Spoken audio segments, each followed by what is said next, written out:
প্রজাপতির জীবন চক্রটা এখানে পরিপূর্ণভাবে দেওয়া আছে। একটা প্রজাপতি থেকে কখনোই সরাসরি আর একটা প্রজাপতি তৈরি হবে না, সে কয়েকটা ধাপ পার করে এরপরে সে একটা প্রজাপতিতে রূপান্তর হবে। প্রজাপতি হচ্ছে প্রথমে ডিম থেকে হচ্ছে শুককিট হয়, শুককিট থেকে মুক্কিট হবে, মুক্কিট থেকে একটা অ্যাডাল্ট প্রজাপতি হিসেবে বাইরে বের হয়ে আসবে। এই ছবিটার দিকে তাকালে বুঝতে পারবে যে প্রজাপতি ডিম থেকে এই ছোট 2-3 দিনের মধ্যে এরকম ছোট লার্ভাটা বের হয়ে আসে। এই লার্ভাটা বয়স যখন প্রায় 3-4 দিন হয়ে যায়, ওরা দেখতে একটা এরকম আকৃতিতে চলে আসবে।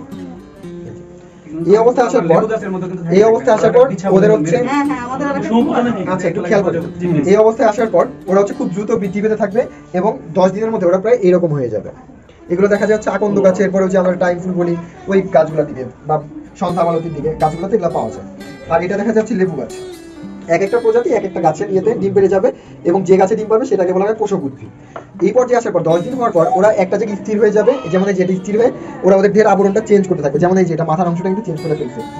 এরকম ওরা 3-4 বার চেঞ্জ করবে, করার পর ওরা অনেক দেখতে অনেকটা এই আকৃতিতে চলে আসবে। এটা হচ্ছে পিউপা বা মুক্কিট। এই মুক্কিটের মধ্যে হচ্ছে প্রজাপতিটা তৈরি হবে এবং 10 দিনের মধ্যে প্রজাপতি বের হয়ে খোলস ভেঙে বাইরে বের হয়ে আসবে। আর এখানে যেগুলো আছে সবগুলোর মধ্যে কিন্তু প্রজাপতি তৈরি হচ্ছে, আর এটার মধ্যে কিন্তু প্রজাপতি তৈরি হয়েও গেছে। এই যে শেপটা দেখে বোঝা যাবে যে ডানার শেপগুলো কিন্তু চলে আসছে, পেটের শেপটা চলে আসছে। এটা দেখা যাবে 2-3 দিনের মধ্যে এটা খোলস ভেঙে বাইরে বের হয়ে আসবে। এটাই হচ্ছে লাইফ সাইকেলটা। আর ওদের এই পুরো প্রক্রিয়াটা শেষ করতে প্রায় 20 দিনের মতো লেগে যাবে। ডিম থেকে একটা যেরকম উড়ন্ত প্রজাপতি বের হতে প্রায় 20 দিনের মতো লেগে যায়। কোনো কোনো ক্ষেত্রে 3-4 দিন আর এক্সট্রা থাকে যদি পরিবেশটা ঠিকঠাক মতো না পায়। 3-4 দিন পরে খোলসটা বের হবে। Thank you so much.